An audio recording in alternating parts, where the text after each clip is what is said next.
Good morning बच्चों। आज हम पढ़ेंगे पाठ 7 संगठन में शक्ति। इसके राइटर हैं डॉक्टर रणवीर सक्सेना। तो बहुत पुराने समय की बात है। एक जंगल था। उस जंगल में एक परिजात नाम का एक पेड़ था। वो पेड़ जो है वो बहुत सुंदर था। उसका मुकाबला जो है कोई नहीं कर सकता था। इस जंगल में और भी बहुत सारे पेड़ थे। आपस में उस पेड़ के आसपास भी बहुत अनेक पेड़ थे, लेकिन उस परिजात पेड़ का कोई भी मुकाबला नहीं कर सकता था। कई पेड़ जो थे वो बहुत सुंदर थे, कई पेड़ जो थे वो लंबाई में बहुत बड़े थे, कोई पेड़ उनके फूल बहुत सुंदर थे, कई पेड़ों के फूलों की सुगंध इतनी थी जो वो बहुत दूर दूर तक फैली हुई थी। बहुत मतलब अच्छे अच्छे पेड़ थे, लेकिन जो परिजात था वो सबसे अनोखा था।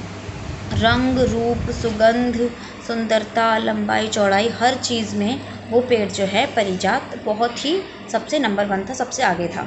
कोई उसका मुकाबला नहीं कर सकता था। इस कारण से जो उसके आसपास के जो पेड़ पौधे थे, पेड़ थे बड़े बड़े, वो उससे ना ईर्ष्या करते थे, मतलब कि चिढ़ते थे, जलन होते थे उन सबको।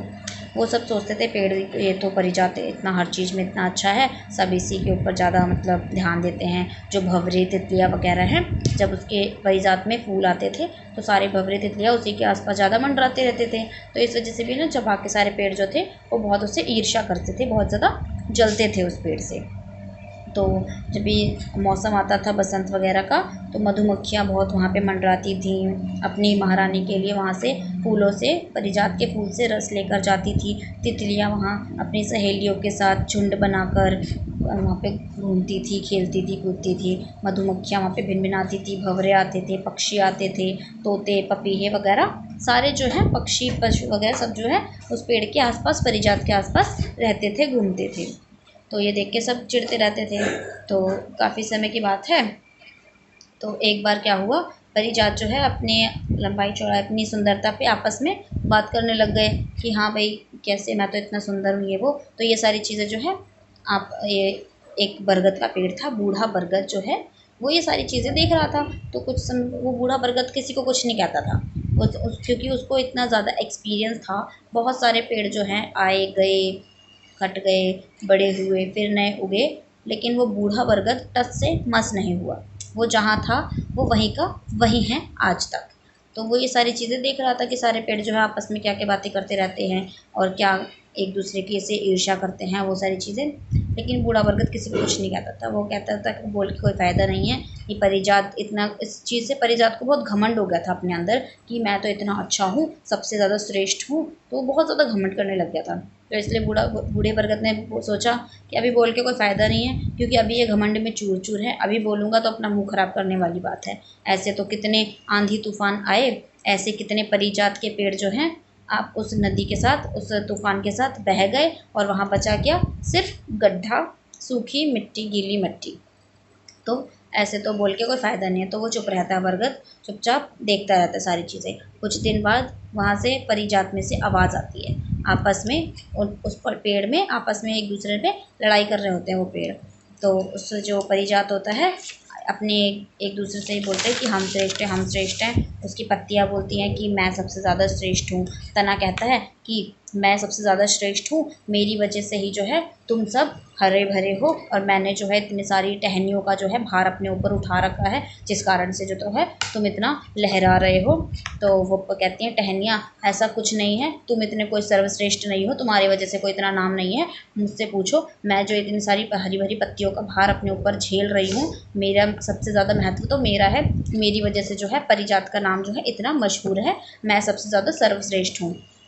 तो पत्तियाँ कहती हैं बस बस अपनी अपनी इतनी तारीफ़ें मत करो, तुम लोगों में से कोई भी सर्वश्रेष्ठ नहीं है, मैं हूँ सबसे ज़्यादा सर्वश्रेष्ठ, मेरी वजह से ही जो है तुम सबको खाना मिलता है, सूर्य की किरणों से जो है मैं खाना बनाती हूँ और तुम सबको पहुँचाती हूँ, तब जाकर तुम जीवित रहते हो। इसका मतलब है सबसे ज़्यादा महत्व जो है मेरा है, मेरी वजह से परिजात का जो है अस्तित्व है, और वो जो है इतना नाम है, इतने दूर दूर तक फैला हुआ है परिजात का नाम।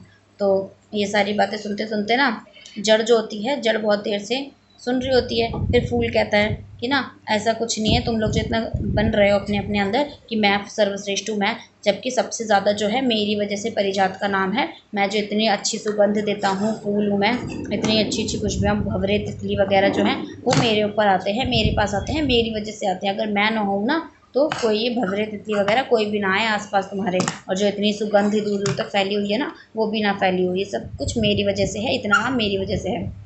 तो फिर ये सुनकर फल कहता है जो परिजात का फल होता है, कहता है हो गया तुम लोगों का, बोल लिया तुम लोगों ने, तुम लोगों तो कुछ भी नहीं हो, तुम लोग तो आए गए झड़ गए, कुछ नहीं होता तुम्हारा, अस्तित्व तो असली मेरी वजह से है। मैं अगर परिजात का एक पेड़ जो है वो गिर भी जाएगा तो मैं बीज हूँ, मैं कहीं पर गिर जाऊँगा, किसी भी मिट्टी में छुप जाऊँगा तो वहाँ से एक नया परिजात का पेड़ जो है उभर कर आ जाएगा, निकल के आ जाएगा, अंकुर फूटेंगे और नया पेड़ उग जाएगा। तो इसका मतलब सबसे ज़्यादा जो है वो मेरा महत्व है, मेरी वजह से परिजात का अस्तित्व है। जड़ बहुत देर से सारी चीज़ों को सुन रही थी, तो सुनते सुनते वो आखिरी में बोलती है कि तुम सब जो इतना अपने ऊपर घमंड कर रहे हो, तुम्हारा अस्तित्व ऐसा कुछ नहीं है, सबसे ज़्यादा अस्तित्व जो है वो मेरा है। मेरी वजह से पूरे पेड़ को जो है पानी मिलता है, मैं जो है ज़मीन में से, धरती से पानी सोखती हूँ, चूसती हूँ और फिर जो है पूरे पेड़ में पानी को पहुँचाती हूँ, जिसकी वजह से तुम लोग जीवित हो और हरे भरे लहरा रहे हो। अगर मैं मिट्टी में ना हूँ, इतना जकड़ के ना रखूँ तो तुम लोगों का कोई अस्तित्व नहीं रहेगा, तुम सब कहीं गिरे पड़े रहोगे। तो ये सारी चीज़ें देख के बहुत देर तक बहस चलती रहती है। तो पर वो सुनता रहता है, बरगद भी सुनता रहता है। बरगद कहता है अभी बोल के कोई फ़ायदा नहीं है, आपस में ये लड़ रहे हैं अपने अपने घमंड में, तो कोई फ़ायदा नहीं होगा, बोल के मैं ही बुरा बन जाऊँगा, तो मैं चुप ही रहता हूँ। चुपचाप बरगद जो है सुन रहा होता है, बूढ़ा बरगद। तो ऐसे ही बहुत देर तक इनकी बहस चलती है और इनकी बहस का नतीजा क्या निकलता है, ये जो सारे जो भाग होते हैं, सारे अंग होते हैं पेड़ के, ये सब लोग जो है अपना कार्य करना बंद कर देते हैं। जड़ पूरे पौधे में पानी नहीं पहुंचाती, पत्तियां खाना नहीं पहुंचाती हैं उसमें, फल जो है फूल जो है वो खिलते रहिए कुछ भी नहीं, तो सब ने अपना अपना काम करना बंद कर देते हैं। इससे क्या होता है, धीरे धीरे जो है परिजात का पेड़ जो है वो सूखने लग जाता है। तो जब वो पेड़ सूखने लग जाता है तो जो है कोई भी फूल वगैरह नहीं उगते हैं उसमें, तो फूल नहीं होते, तितलियाँ भंवरे कोई नहीं आते, पक्षी भी नहीं आते, तोते वगैरह भी जो है वहाँ से पंख झाड़ कर चले जाते हैं उस पेड़ के पास से, वो भी उस पेड़ के पास तक नहीं आते। तो ये सारी चीज़ देख के कि कोई भी पशु पक्षी वगैरह नहीं आ रहे, परिजात का इतना नाम नहीं हो रहा, बाकी के जो जो पेड़ थे जो परिजात से चिढ़ते थे, वो सब बहुत खुश होने लग गए कि अच्छा हुआ, चलो ज़्यादा घमंड कर रहा था ना, अच्छा हुआ कि इसका ऐसा हाल हो रहा है तो कोई इसको पूछ ही नहीं रहा है। तो ये सारी चीज़ देख के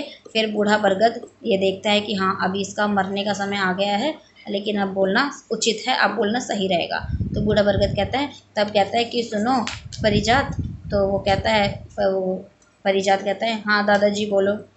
बूढ़ा बरगद बहुत बूढ़ा होता है इसलिए उसको वो दादाजी बोलता है, हाँ दादाजी बोलो। तो वो कहता है कि देखो, फिर वो उसको समझाता है कि तुम सभी जो है अपने में एक महत्व रखते हो और किसी अकेले की वजह से परिजात का नाम नहीं है, तुम सबकी वजह से परिजात का नाम है। तो अगर तुम सब एक साथ मिलकर काम करोगे तो परिजात का नाम युगों युगों तक हमेशा रहेगा, हमेशा अस्तित्व में रहेगा, जीवित रहेगा। कोई भी एक दूसरे से बड़ा नहीं है, कोई भी एक दूसरे से छोटा नहीं है, तुम सब बहुत ही ज़्यादा महत्व रखते हो परिजात के लिए। तो ये सारी बातें जो है बूढ़ा बरगद उनको समझाता है, उन सारे भागों को, अंगों को, तो वो ये सारी चीज़ें समझ जाते हैं और उनको पता चल जाता है कि हाँ हम सब लोग बराबर हैं, हम सब की वजह से ही जो है परिजात का नाम है इतना, अगर हम में से कोई भी नहीं होगा तो परिजात का नाम भी नहीं होगा। तो सब लोग जो है बूढ़े बरगद की बात मानते हैं और जो है एक साथ मिलजुल कर फिर से काम करने लग जाते हैं। इससे क्या होता है, परिजात जो है फिर से हरा भरा और सुंदर हो जाता है, उसमें बहुत अच्छे अच्छे फूल हो जाते हैं, फूल उगने लग जाते हैं और तितलियाँ भंवरे वगैरह जो है फिर से वापस पेड़ पर मंडराने लग जाते हैं, आने लग जाते हैं। इससे हमें क्या शिक्षा मिलती है, इससे हमें ये शिक्षा मिलती है कि हमें किसी को भी छोटा बड़ा नहीं समझना चाहिए और संगठन यानी कि मिलजुल के काम करना चाहिए। अगर हम मिलजुल के काम करते हैं तो हम हर काम को आसानी से कर सकते हैं। अगर एक दूसरे के अंदर गलतियाँ निकालते रहेंगे, कमी निकालते रहेंगे, एक दूसरे को नीचा दिखाएंगे तो हम कभी भी आगे नहीं बढ़ सकते। एक परिवार के सभी लोग जो होते हैं सब बराबर होते हैं, सबका अपना अपना अलग महत्व होता है। आई होप आपको ये चैप्टर समझ में आ गया होगा। Thank you.